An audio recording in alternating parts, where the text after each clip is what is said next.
Everyone, welcome to the session. आज की class में हम पढ़ने जा रहे हैं पंजाब स्कूल एजुकेशन बोर्ड की 6th क्लास की हिंदी की किताब पहली भाषा फर्स्ट लैंग्वेज और उसमें उसका 9वां पाठ दोहा अंताक्षरी।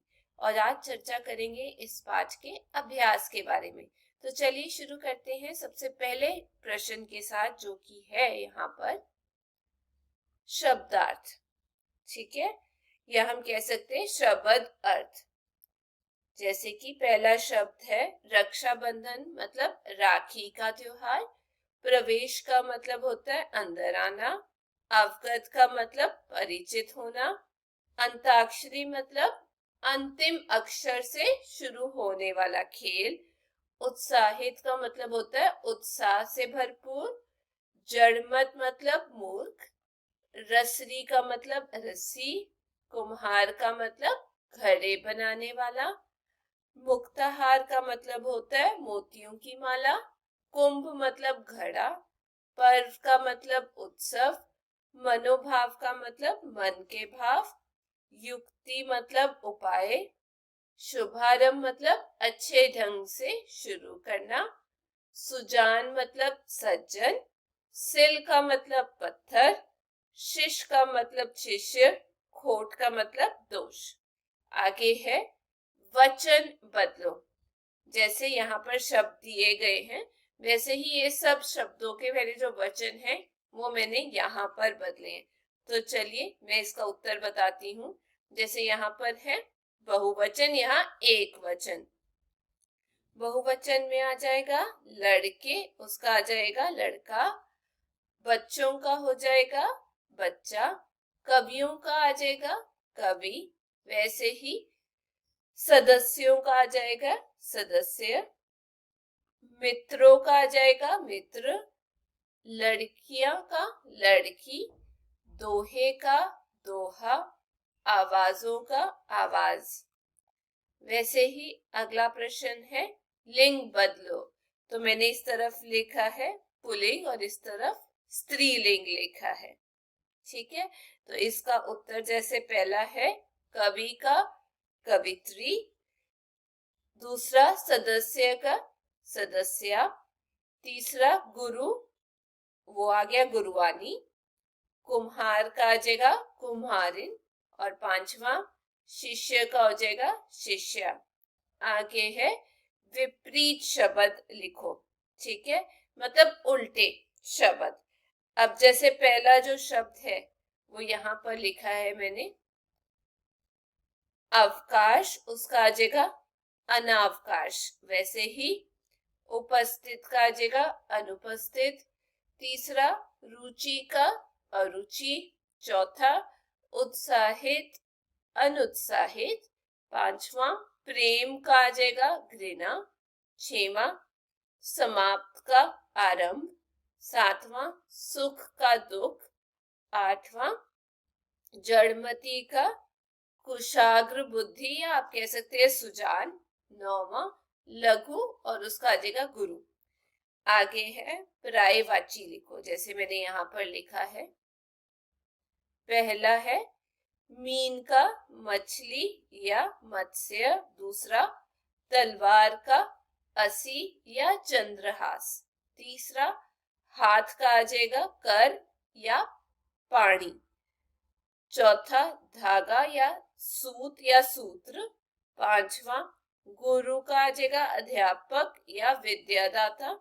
छठवां बांस का आ जाएगा बदबू या दुर्गंध। सातवां कुंभ का घड़ा या मर्द का। आठवां उपकार का आ जाएगा भला या कल्याण। आगे है छठवां पढ़ो और समझो। रसरी का मतलब रस्सी। निशान का मतलब निशान। आवत का मतलब आना। धो मतलब धोना। बाटन मतलब बांटना। गड़ी गड़ी मतलब गढ़ना। काढ़े मतलब निकालना। मनाए इक्वल मनाना। पोये इक्वल पिरोना मतलब पिरोना। बढ़ने मतलब बढ़ो। डार मतलब डालना। तोरो का मतलब तोड़ना। जुरे मतलब जुड़ना। गाठी का मतलब होता है गांठ। ठीक है, तो ये जो शब्द है इसको जरूर आप याद रखिएगा। चलिए अब आगे चलते हैं।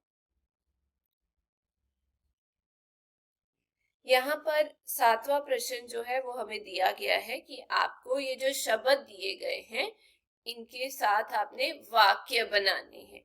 जैसे सबसे पहला जो शब्द है वो यहाँ पर दिया गया है पर्व, और हमें पता है पर्व का मतलब क्या होता है, त्योहार। तो इसका वाक्य है दीपावली मेरा प्रिय पर्व है। दूसरा, रुचि का मतलब दिलचस्पी, मतलब खेलों में मेरी बहुत रुचि है। तीसरा, अंताक्षरी का मतलब अंतिर अक्षर से आरंभ नया अक्षर, जैसे अध्यापिका ने कक्षा में आते ही कहा, आओ बच्चों अंताक्षरी खेलें। चौथा है अभ्यास, मतलब बार बार का प्रयास, मैंने खूब अभ्यास करके गेंदबाजी में निपुणता प्राप्त की है।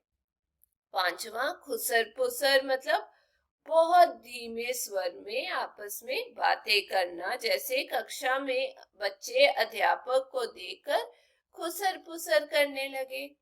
छठवां है अवकाश, मतलब छुट्टी, आज विद्यालय में अवकाश है। आगे है विचार बोध। पहला है प्रश्न, कक्षा में बहुत से विद्यार्थी अवकाश पर क्यों थे?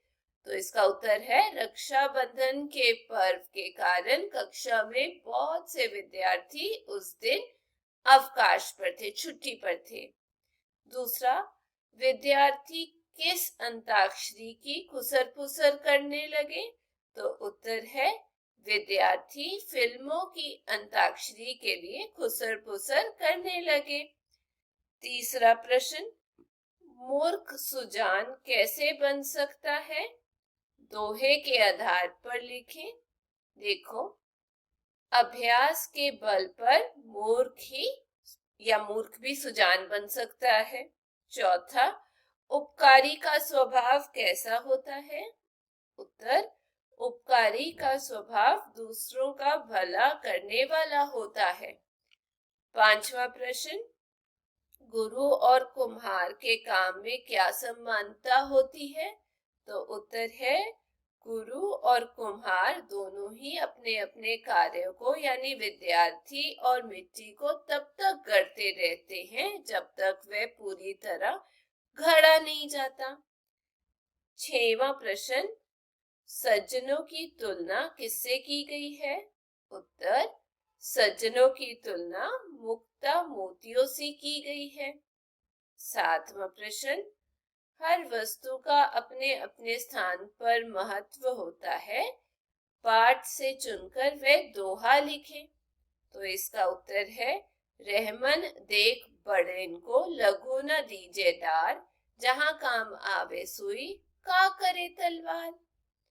आठवां प्रश्न, रहेमन धागा से लेकर गाठी परी जाए, इस दोहे का अर्थ लिखे। उत्तर है रहीम जी कहते हैं कि आपसी प्रेम के संबंधों को जरा जरा सी बात पर तोड़ नहीं देना चाहिए, क्योंकि एक बार जो संबंध टूट जाते हैं वे दोबारा नहीं बनते, और यदि बन भी जाएं तो फिर भी उसमें एक गांठ पड़ जाती है।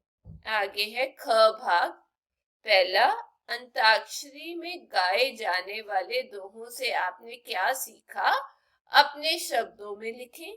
तो इसका उत्तर है अंताक्षरी में गाए गए दोहे हमें सिखाते हैं कि प्रत्येक कार्य में अभ्यास के बल पर निपुणता पाई जा सकती है। मन सदा पवित्र रहना चाहिए। अच्छे व्यक्तियों के साथ सदा अच्छाई मिलती है। अच्छे व्यक्तियों से संबंध नहीं तोड़ना चाहिए। दूसरा प्रश्न, दोहा अंताक्षरी के अतिरिक्त और कौन कौन सी अंताक्षरी खेली जा सकती है? तो इसका उत्तर है दोहा अंताक्षरी के अतिरिक्त सिनेमा, व्यक्तियों, स्टेशनों आदि के नामों की अंताक्षरी, फिल्मी गानों की अंताक्षरी, शब्दों की अंताक्षरी, आदमियों के नामों की अंताक्षरी भी खेली जा सकती है। आगे है आत्मबोध। पहला, पाठ के सभी दोहों के अर्थ समझाते हुए कंठस्थ करें। दूसरा, संत कबीर, रहीम और बिहारी के दोहों का संकलन करें। और तीसरा है, वर्तमान युग के संदर्भ में नए दोहों की रचना करें। ठीक है, तो ये आप खुद से जरूर कीजिएगा। आगे हमें दिया गया है बहुविकल्पिक प्रश्न। पहला, मूर्ख मनुष्य भी किसके द्वारा ज्ञानी बन जाता है?